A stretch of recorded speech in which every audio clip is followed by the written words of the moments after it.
अस्सलाम वालेकुम dear students, कैसे हैं? उम्मीद करता हूँ आप सब लोग खैरियत से होंगे। तो आज का जो लेक्चर है वो मैं लेकर आया हूँ HTML टेबल्स पर। ठीक है, तो टेबल्स तो आप लोगों ने माइक्रोसॉफ्ट वर्ड में पहले से बनाए होंगे या देखा होगा कि टेबल्स कैसे बनते हैं, जिसमें डाटा आपका पॉपुलेट हो जाता है या डाटा जाता है। अब वही टेबल्स हमें HTML में बनाने की कोशिश करनी है और देखना है कि किस तरह से वो टेबल्स क्रिएट होते हैं और उनके अंदर किस तरह से हम डाटा लेके आते हैं। तो आज का जो लेक्चर है वो बहुत ही ज़्यादा इंपॉर्टेंट है हर लिहाज से और हर पेपर पॉइंट ऑफ व्यू से भी, क्योंकि टेबल्स के बारे में जब HTML में क्वेश्चन आए तो टेबल्स ज़रूर आते हैं। ठीक है, तो HTML table allow a web developer to arrange data into rows and columns. Basically क्या है कि HTML टेबल जो है वो डेवलपर को अलाउ करता है कि भाई आप डाटा जो है अपना वो रोज एंड कॉलम्स में रख लेते हैं। आपको पता है कि टेबल कैसा होता है, टेबल कुछ इस तरह से नजर आता है आपको। ठीक है, तो रोज एंड कॉलम्स क्या होते हैं? जो वर्टिकल लाइन्स हैं उनको क्या बोलते हैं? कॉलम्स। यानी कि ये जो कंपनी है, अब कंपनी जो है ये इतना एरिया है इसका। ठीक है, तो इसके अंदर जितने भी इस हेडर के अंदर जितनी भी नीचे चीज़ें आएंगी इनको हम कॉलम बोलते हैं। ठीक है, ये कॉन्टैक्ट का भी कॉलम है, फिर कंट्री का भी कॉलम है, तो ये सारे कॉलम्स हैं। और रोज कौन सी होती हैं? ये अल्फ्रेड्स, मारिया, जर्मनी, ये सब कुछ जो है ये सारी की सारी एक रो है। यानी हॉरिजॉन्टल लाइन जो है वो रो है और वर्टिकल लाइन जो है वो आपके कॉलम्स होती हैं। ठीक है, तो इसमें हमने डाटा पुट करना है कि किस तरह से पूरे का पूरा टेबल क्रिएट किया जाता है, किस तरह से हम क्रिएट करेंगे टेबल को, कैसे क्रिएट होगा ये। इसके अलावा हम ये चीज़ देखेंगे कि कौन से टैग्स लगते हैं, क्या एट्रीब्यूट्स कौन से होंगे, वगैरह वगैरह। हम ये सारा कुछ जानेंगे आज के इस लेक्चर में। सो ध्यान से देखिएगा, आज का लेक्चर जो है वो सिर्फ टेबल पर ही मैं करूँगा। ठीक है, इसलिए लंबा चौड़ा तो नहीं, लेकिन जितना भी होगा ये आज सब कुछ टेबल के रिलेटेड होगा। ठीक है, I will try my level best कि आपको अच्छे से समझा सकूँ। तो और इंशाल्लाह आप सुनेंगे पूरा तो आपको समझ ही बहुत अच्छी आएगी। तो table tag defines HTML table. सबसे पहले क्या है? टेबल टैग जो है, टेबल एलिमेंट जो है ना, ये जो आपको नज़र आ रहा है ये चीज़, ये जो टेबल टैग है ये आपके HTML टेबल को डिफाइन करने के लिए है। यानी आपने जो शुरू करना है, बिना सोचे समझे शुरू हो जाए तो कहाँ से शुरू करेंगे? आप टेबल टैग से शुरू करेंगे। आपने बॉडी के अंदर टेबल टैग लिख लिया। अगर फर्ज करें आप टेबल बना रहे हैं सिर्फ, तो टेबल आपने बॉडी टैग के अंदर लिख दिया। लिखेंगे बॉडी टैग के अंदर ही, ये ज़रूरी है क्योंकि बॉडी ही में आपको टेबल नजर आएगा। HTML की जो बॉडी होती है ना, HTML पेज की बॉडी, उसमें ही आपको टेबल नजर आएगा। ईच रो, अब टेबल तो क्रिएट टेबल होता है एक आउटर सरफेस, यूँ समझ लें कि एक ब्लॉक सा बन गया। ठीक है, अब वो कितने रोज चाहिए, कितने कॉलम्स चाहिए, ठीक है, और कैसे आप डिफाइन करोगे? एक टेबल तो आपने क्रिएट किया, वर्ड में भी आप टेबल क्रिएट करते हो तो आप पहले रोज एंड कॉलम्स डिफाइन करते हो कि मुझे इतनी रोज और इतने कॉलम्स का टेबल चाहिए। तो यहाँ पर आप टेबल की रोज और कॉलम्स को कैसे डिफाइन करोगे? तो जनाब इसका भी सोल्यूशन है। Each table row is defined with TR। TR से क्या बनता है? Table row. T for table, row, R for row. Table row का एक टैग है जो कि आपके टेबल जो टैग है उसके बाद टेबल रो का TR का टैग लगेगा। Each table header is defined with TH। Table header से TH बनता है। ठीक है, TH से टेबल हेडर बन रहा है आपका। ठीक है, तो टेबल का हेडर यानी कि ये जो देखें, ये तो क्या है? ये आपकी टेबल रो है पूरी की पूरी। ठीक है, इस तरह से। लेकिन जो टेबल हेडर है वो क्या है? वो ये कंपनी देख रहे हैं कि ये कंपनी थोड़ा बोल्ड करके लिखा हुआ है, यानी कि मोटा मोटा लिखा हुआ है।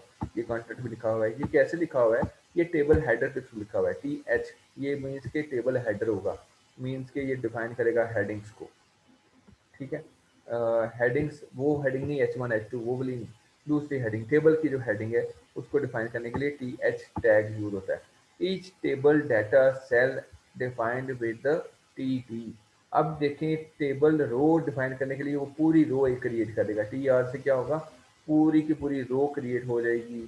समझ आ गई बात? पूरी की पूरी रो क्रिएट होगी और रो होने के बाद उसके अंदर डाटा भी तो डालना है ना आपने। डाटा डालने के लिए टेबल डाटा TB के नाम का एक टैग होता है। ठीक है, TB के नाम का। मैं दोबारा रिपीट करता हूँ, सबसे पहले टेबल का टैग लगेगा, उसके बाद आपका TR के थ्रू टेबल रोज क्रिएट होंगी, टीएच के थ्रू डाटा हेडर जो है वो डिफाइन किया जाता है, और टीडी के थ्रू आप डाटा रखते हो। कहाँ पे रखोगे? आप रखोगे टेबल रो के अंदर, यानी कि आपने एक टीडी लगाई और उसके बाद उसके अंदर ये वर्ड लिख दिया अल्फ्रेड्स फुटर लिस्ट वगैरह जो भी नाम है इसका, वो लिखा और उसके बाद टीडी क्लोज कर दी। ये जितने भी मैंने आपको बताए हैं ये सारे क्लोजिंग और ओपनिंग टैग के साथ हैं, ठीक है। इनमें से कोई भी ऐसा नहीं जो सिंगल टैग हो, ये क्लोजिंग और ओपनिंग टैग के साथ आएंगे, ठीक है। अब आपने एक टीडी लगाई और टीडी क्लोज कर दी, फिर दूसरी टीडी लगाई, फिर क्लोज कर दी। जितनी टीडीज लगाएंगे उतने ज़्यादा कॉलम्स बढ़ते जाएंगे, जितनी टीडीज लगाएंगे उतने ज़्यादा कॉलम्स बढ़ते जाएंगे। समझ आ गई बात? तो रो डिफाइन की है, एक रो डिफाइन हो जाती है टी आर, और उसके बाद टीडीज जितनी मर्जी लगाओ उतने ज़्यादा रोज बनते जाएंगे आपके, ठीक है। तो ये चीज़ आ गई आपके सामने। By default the text in T H are bold and centres. जो टी एच के अंदर आप लिखेंगे ना, टी एच टेबल हेडर के अंदर एलिमेंट्स के अंदर जो भी आप टेक्स्ट लिखेंगे वो बोल्ड होगा और सेंटर्ड होगा, ये बाय डिफॉल्ट है इसकी सेटिंग। और टीडी के अंदर जो भी आप टेक्स्ट लिखेंगे वो रेगुलर होगा और लेफ्ट अलाइंड होगा, यानी कि लेफ्ट साइड पे होगा, और रेगुलर फॉन्ट्स के अंदर होगा, यानी कि नॉर्मल फॉन्ट्स के अंदर, ठीक है। तो ये चीज़ है, क्लियर होगी, समझ आई बात? आगे देखते हैं हम। चलें अभी हम देखते हैं एक एग्ज़ाम्पल इसकी, ठीक है। तो एग्ज़ाम्पल मैं आपको थोड़ा सा दिखाता हूँ कि ये किस तरह से वर्क करता है ये सारी चीज़, ठीक है। ये सारी इसकी एग्ज़ाम्पल है, ठीक है। इसमें मैं वन बाय वन पहले आपको दिखाता हूँ कि किस तरह से ये एग्ज़ाम्पल वर्क करती है, ठीक है।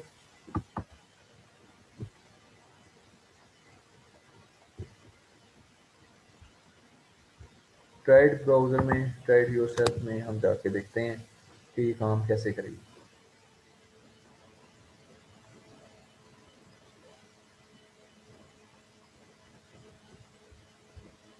मेरा नेट की स्पीड थोड़ी स्लो चल रही है। बहरहाल मैं यहाँ पे दिखाता हूँ कि टेबल टैग जो है आपने वो यूज़ किया, और स्टाइल टैग के अंदर आपने इसकी विड्थ दी 100%, यानी कि टेबल की विड्थ कितनी होनी चाहिए, हमने नॉर्मली डिफाइन करेंगे हम इसकी 100% विड्थ, यानी कि पेज के मुताबिक सारी 100% की विड्थ रखें। उसके बाद हमने टी आर डिफाइन किया, टी आर टेबल रो होती है, ठीक है। टेबल रो हमने डिफाइन की और हमने कितना लिखा टेबल रो में, फर्स्ट नेम लास्ट नेम और एज लिख दी। फिर उसके बाद यानी कि ये एक रो है और उसके अंदर आपने टेबल हेडर्स बनाए हैं, और कितने बनाए हैं? 3 बनाए हैं आपने, फर्स्ट नेम लास्ट नेम और एज। अब देखें टेबल हेडर जो आपने बनाए हैं, तो टेबल हेडर के अंदर फर्स्ट नेम आपने लिखा, ये बाय डिफॉल्ट बोल्ड होगा और सेंटर में होगा, नजर आएगा। और ये किस तरह से नजर आएगा? इस तरह से नजर आएगा, जैसे ये अब कंपनी नजर आ रही है, ये कॉन्टैक्ट नजर आ रहा है, कंट्री नजर आ रही है, ये इस तरह से आपको मोटा मोटा नजर आएगा बोर्ड में, ठीक है। तो बाय डिफॉल्ट ये सेटिंग है टेबल हेडर्स की। तो टेबल हेडर्स आपने लिख लिए, और ये आमतौर पे आपके 3 कॉलम्स बना रहे हैं, यानी एक हेडर आपके आया तो फर्स्ट नेम का आ गया, दूसरा हेडर आया आपका लास्ट नेम, और तीसरा हेडर आया एज का। तो ये आपका फर्स्ट ये हेडर्स बन गया आपके, ठीक है। इस तरह से अब नीचे फर्स्ट नेम लास्ट नेम और एज इसी के मुताबिक लिखनी है आपने, ठीक है। तो ऐसे आएगा। फिर ये एक टी आर में आए, बेसिकली एक टेबल रो में, एक टेबल रो जो होती है ना वो नॉर्मली ऐसे होती है, तो वो टेबल रो में आया। दूसरा टेबल रो एक और नई रो आपने बनाई है, फर्स्ट करें। पहली रो में आपके पास क्या क्या चीज़ें आई? फर्स्ट नेम, फिर उसी के आगे नेक्स्ट कॉलम में लास्ट नेम, फिर उससे अगले कॉलम में एज आ गई, यानी 3 कॉलम भी बन गए और एक रो भी बन गई, ठीक है। फिर उससे अगली रो आपने डिफाइन करनी है, और फिर उसके अंदर टी डी के थ्रू आप डाटा देंगे, क्योंकि टेबल डाटा है। अब रो अब हेडर नहीं है, अब टेबल डाटा के थ्रू आएगा, टी एच के थ्रू नहीं, टी डी के थ्रू, टेबल डाटा के थ्रू। तो टी आर आपने डिफाइन किया और उसके अंदर टी डीज आपने लगाई। कितने लोग थे, कितनी चीज़ें आप मांगी हैं उसने? फर्स्ट नेम लास्ट नेम और एज। तो पहले बंदे का नाम जिल, फिर दूसरा यानी कि उसका फर्स्ट नेम क्या होगा, फिर लास्ट नेम उसका क्या, स्मिथ, जिल स्मिथ, ठीक है। और एज क्या उसकी 50, यानी कि पूरे बुजुर्ग का नाम जो है ना वो अपना टी आर में आ गया, ठीक है। तो ये दूसरी रो बन गई। फिर तीसरी रो में एक एवे जैक्सन जो है वो आएगा, यानी कि टी डी में एवे फर्स्ट नेम एज, फिर उसके बाद एक तरतीब के साथ ही आएगा, जिस तरतीब के साथ ये चीज़ें दी हैं ना आपने, इसी तरतीब से आपने यहाँ पे भी टी डी के थ्रू भी डाटा देना है। तो ए वी जैक्सन 94 ये और ज़्यादा बड़ा बुजुर्ग है, 94 एज का है इसकी एज, और फिर टी आर क्लोज। तो ये टी आर क्लोज होगा। टी आर क्लोज का मतलब है कि यहाँ पर आपकी जो है वो रो जो है वो खत्म हो गई और ये आपका टेबल भी क्लोज कर दिया। तो ये अगर आप देखना चाहें तो किस तरह नजर आएगा, ये नजर आएगा आपको, ठीक है। अभी आप कहेंगे सर इसका तो बॉर्डर कहाँ है, तो हम बॉर्डर भी विजिबल कर लेते हैं, ठीक है, वो कोई इशू नहीं है। हम बॉर्डर यहाँ पे डाल देते हैं इसके थ्रू, बॉर्डर आगे वन।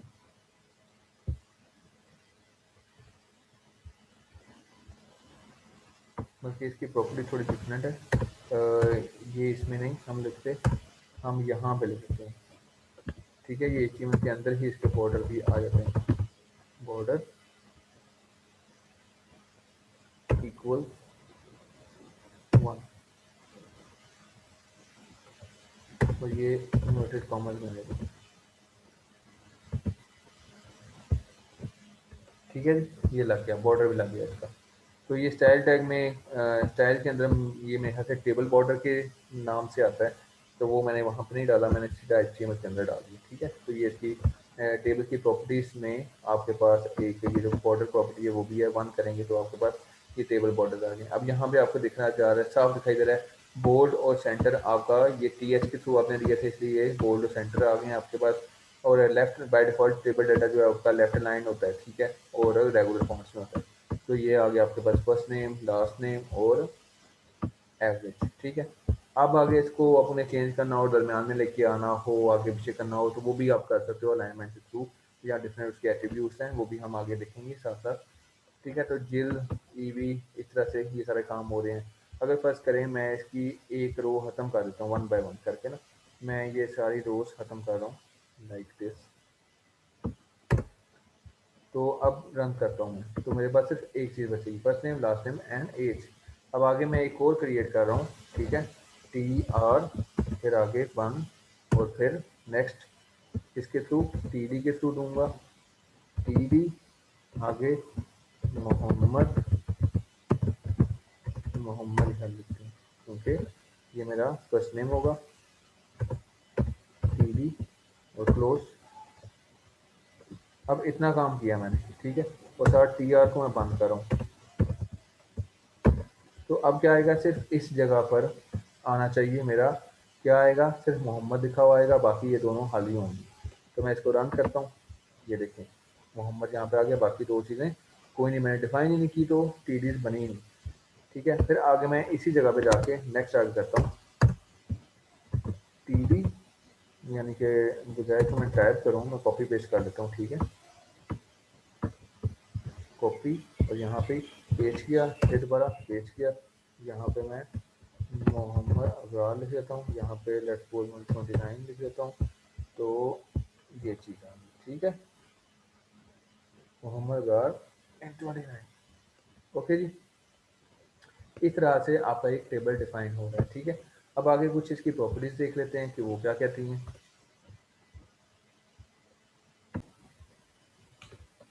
जी, तो अब आगे हमने table HTML table border add करना है, तो उसके लिए तरीकाकार क्या होगा बॉर्डर का।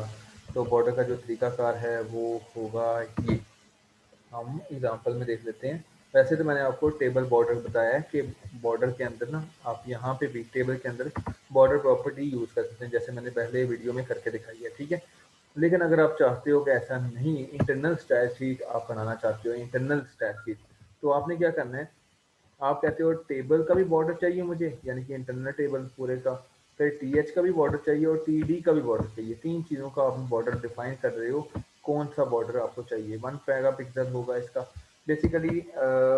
इंटरनल स्टाइल शीट के अंदर ये बेसिकली क्या बनाए, internal style sheet. Internal style sheet में क्या मैंने बताया था आपको कि इंटरनल स्टाइल शीट जो है उसमें आप किसी भी एलिमेंट का कुछ भी डिफाइन कर सकते हो, यानी कि उसके जो भी स्टावर्ड करनी है आपने वो कर सकते हो। तो उसमें अब एक से ज़्यादा एलिमेंट्स को भी एक साथ आप डिफाइन कर सकते हो, जैसे table comma T H comma फिर टी डी और ब्रैकेट के अंदर, यानी कि जब जब ये टेबल टैग यूज़ होगा, टी एच टैग यूज़ होगा, टी डी टैग यूज़ होगा, उसके बॉर्डर जो हैं वो कौन से आएंगे, border echo column 1 pixel solid में, सॉलिड मीन्स के ये जो मेन फुल सॉलिड है ना, ये वाला इस तरह के सॉलिड है, डॉटेड भी आ सकता है वैसे ब्लैक कलर। कलर मैं रेड समझने के रेड कर देता हूँ, यहाँ पे मैं डॉटेड कर लेता हूँ सिर्फ आप लोगों को समझाने के लिए, ठीक है। डॉटेड कर लेता हूँ, बॉर्डर मैंने 1 से 2 पिक्सल का कर दिया, ये 1 पिक्सल आपको नजर आ रहा है यहाँ पे, मैं 2 पिक्सल कर देता हूँ, इससे भी मोटा हो जाएगा बॉर्डर, ठीक है। तो इसको रन करते हैं तो ये देखिएगा, ये इस तरह से आपको नजर नहीं चलेगी बॉर्डर्स, ठीक है। तो ये इंटरनल स्टाइल शीट के अंदर कुछ इस तरह से एलिमेंट देते हैं। मैंने इंटरनल स्टाइल शीट पर आपको एक लेक्चर दिया हुआ है, वो आप काइंडली पढ़ लीजिएगा, देख लीजिएगा अगर किसी को ये समझ नहीं आ रही, ठीक है। क्योंकि मैं अगर ये डिफाइन करूँगा तो आगे लेट हो जाएंगे हम लोग, वीडियो की लेंथ ज़्यादा बढ़ जाएगी, फिर वो आप पसंद नहीं करते। इसलिए बात करते हैं हम आगे टू दी पॉइंट, यानी कि ये इंटरनल स्टाइल शीट में हम टेबल्स के यानी कि जो भी एलिमेंट हमने जिसको भी सजावट करनी है उसका सिर्फ नाम लिख लेते हैं, बाकी वो ओपनिंग और क्लोजिंग ब्रैकेट वगैरह वो कुछ नहीं लिखते, ठीक है। इसमें एक नई चीज़ मैंने आपको आज बताई है, वो कॉमा लगा के आप और भी यूज़ करते हो, जैसे कि मैं यहाँ पे कहता हूँ जी अगर कोई और चीज़ भी आप यूज़ कर सकते हो, लाइक पी टैग यूज़ कर रहे हैं, वट एवर कुछ भी ऐड कर लें आप, ठीक है। अब यहाँ पे हेडिंग है टेबल्स विद बॉर्डर्स, ठीक है। और पी टैग के अंदर आपने ये यूज़ किया है, लेट्स सपोज मैं पी के भी करके देखता हूँ लगता है कि नहीं लगता, चेक करते हैं, ठीक है।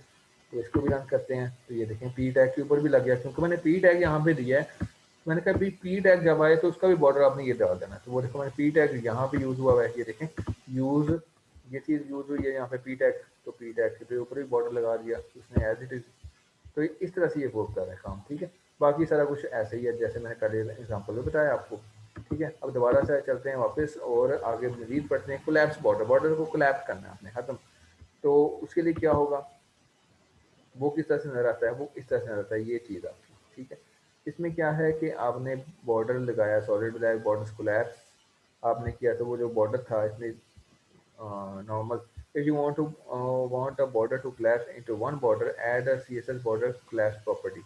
तो बॉर्डर collapse प्रॉपर्टी आप यूज़ करते हो, ठीक है। इसमें ऐसे इस तरह से, ठीक है। तो बॉर्डर collapse प्रॉपर्टी आप यूज़ करोगे और आगे collapse लिख दोगे, उसमें क्या डबल बॉर्डर नहीं आएगा, आप सिंगल बॉर्डर आएगा अपने, ठीक है। ये प्रॉपर्टी भी है आपके पास। नेक्स्ट आगे बात करते हैं हम add cell padding. Cell padding क्या होता है, सेल पैडिंग ये होता है कि जो सेल की दीवारों से टेक्स्ट का जो फासला होता है ना, स्पेस होती है, उसको सेल पैडिंग कहते हैं। मैं दोबारा बोलता हूँ, the space between cell content and its border, cell की जो दीवारें हैं, ठीक है।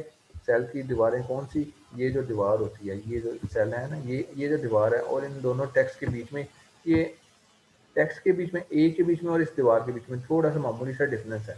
इसी तरह से ये जो देखें यहाँ से इसके बीच में थोड़ा सा डिफरेंस है, ठीक है, स्पेस है। तो इसको हम सेल पैडिंग कहते हैं। ये सेल पैडिंग बढ़ाई भी जा सकती है, कंट्रोल भी कम भी की जा सकती है, वगैरह वगैरह। तो सेल पैडिंग इसको बोलते हैं। तो if you do not want to specify padding that cell the tables will be display without padding. अगर आप पैडिंग को खुद से नहीं बताते तो विदाउट पैडिंग आपको नजर आएंगे ये। और अगर आप पैडिंग बता रहे हो तो कितनी और कैसे होगी, वो कुछ ऐसी होगी। ये टेबल्स हेडर तो उसने बताया ही बताया। फिर टेबल पैडिंग की बात करते हैं, यानी वो कहता है कि टी एच और टी डी में पैडिंग आई कितनी, 15 पिक्सल की। तो ये 15 पिक्सल की पैडिंग आ गई आपके पास, यानी कि ये फासला इसके अंदर और इसके अंदर, जे के अंदर और इसकी दीवार के अंदर जो फासला है वो कितना है, 15 पिक्सल है। अगर फर्ज करो मैं यहाँ पे 0 पिक्सल लिख देता हूँ लेट्स सपोज, तो आपको पता चलेगा कि इसमें कितना फासला है ही नहीं। तो देखो दीवार के साथ लग गई, ये देखा, ये दीवार के साथ लग गई। अब ये बिल्कुल आप कहोंगे सर ये क्लोज क्यों होगी इतना, ये खुला खुला क्यों है, क्योंकि पैडिंग जो है वो left right up down bottom सब पे लग रही है, ठीक है। ये हमने स्पेसिफाई नहीं की पैडिंग लेफ्ट चाहिए या राइट चाहिए, ये हमने बोला ही नहीं इसको, ठीक है। तो ये पैडिंग सारी की सारी लग गई। अब 10 पे मैं करता हूँ तो ये थोड़ा सा इंक्रीज हो जाएगा, ये 10 पे आ गया है, ठीक है। इसी तरह से मैं कहता हूँ कि ये टेबल हेडर हैं तो इसमें मैं 20 करता हूँ तो थोड़ा सा इंक्रीज और हो जाएगा, ठीक है। ये मैंने 10 किया तो ये और इंक्रीज हो गया। अगर मैं कहता हूँ नहीं मुझे पैडिंग डैश लेफ्ट चाहिए, सिर्फ लेफ्ट साइड पे चाहिए, तो सिर्फ ये लेफ्ट साइड का ही फासला आया, बाकी किसी और जगह का नहीं आया। तो ये मैंने स्पेसिफाई कर दिया, padding left, padding top, padding right, padding bottom. इस तरह से मैं अलग अलग कर सकता हूँ इसको, ठीक है।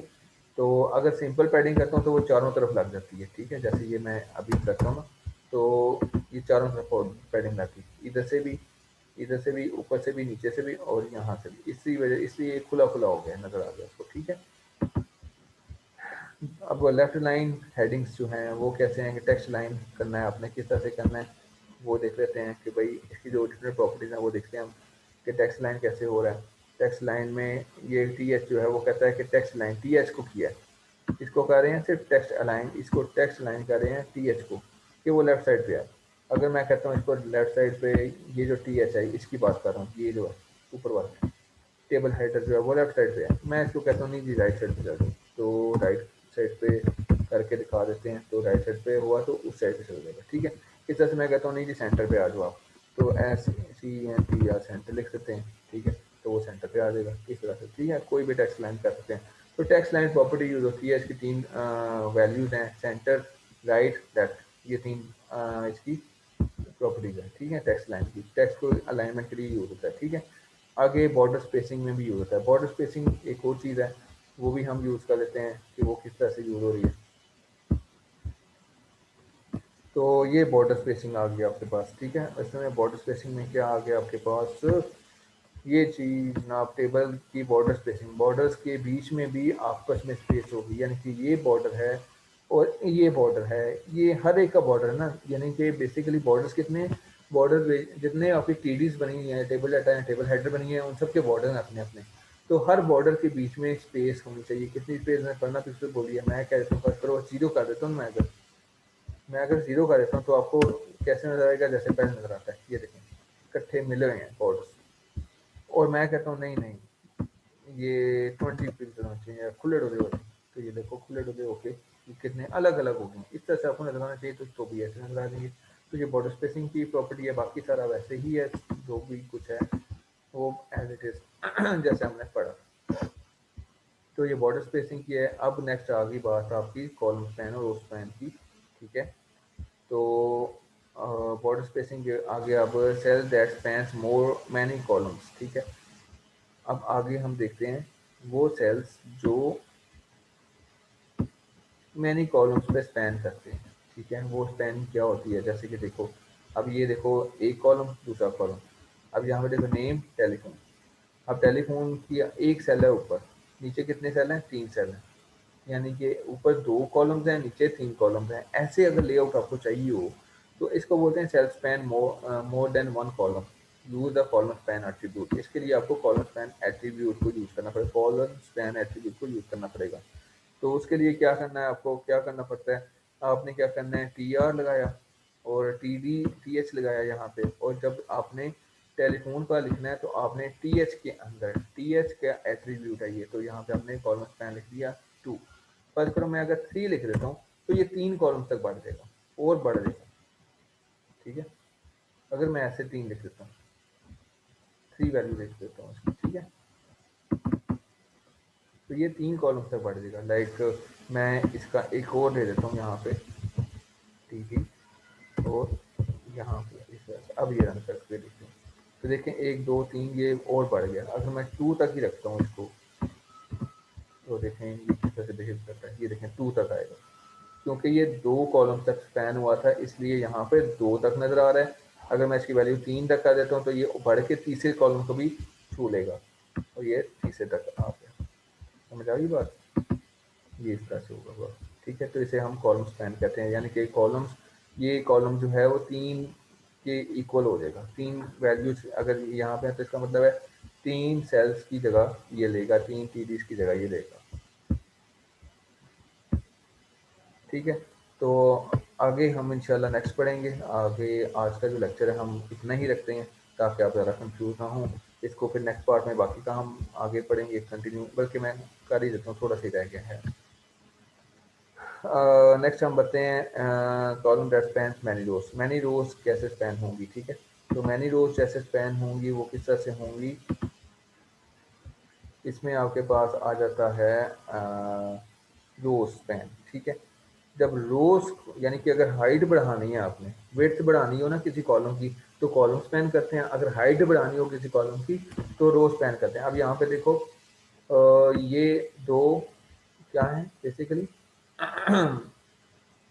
दो सेल्स हैं आपके पास। ठीक है, दो आपके पास टीडीज पड़ी हुई है यहाँ पे। ठीक है, और अब यहाँ पे एक किसी कॉलम की आपने हाइट बढ़ानी हो यानी कि 2 की इक्वल करनी है तो आप उस कॉलम की हाइट बढ़ा सकते हैं रो स्पैन के थ्रू। ठीक है, अब रो स्पैन एट्रीब्यूट आपने लगाया टी एच के अंदर ही, तो यहाँ पे टेली ये लगा दिया आपने यहाँ पे 2। तो ये इस तरह से आपको नजर आने शुरू हो गया।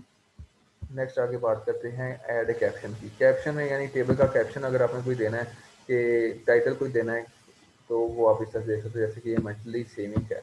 ठीक है, अब ये टेबल को कैप्शन दे दो आप, तो कैप्शन प्रॉपर्टी आपको यूज़ करते हो बेसिकली यहाँ पे, बल्कि कैप्शन टैग यूज़ करते हो। टेबल जैसे ही शुरू होता है आप उसको कैप्शन टैग दे सकते हो यहाँ पे। ठीक है, कैप्शन टैग आप एंड पे भी लगा सकते हो। वैसे मैं यहाँ पे क्रॉस करता हूँ इसको और टेबल के एंड पे लिख सकता हूँ। अगर आप अपने एंड पे लिखना चाहते हो तो यहाँ पे भी आप डाल सकते हो ऐसे करके। ठीक है, तो नीचे आ जाएगा मंथली सेविंग का। नहीं, कैप्शन हमेशा साइड टॉप पे आएगा। ठीक है, क्योंकि मैंने यहाँ पे रन किया है और नीचे करने की कोशिश किया लेकिन नहीं, कैप्शन हमेशा टॉप पे आ रहा है। ठीक है जी, तो ये चीज़ है, ऐसे आपको नज़र आ रही है। तो आज का जो लेक्चर है हमारा इतना ही है। आगे हम इंशाल्लाह नेक्स्ट आगे कंटिन्यू करेंगे। तब तक के लिए अल्लाह हाफ़िज़।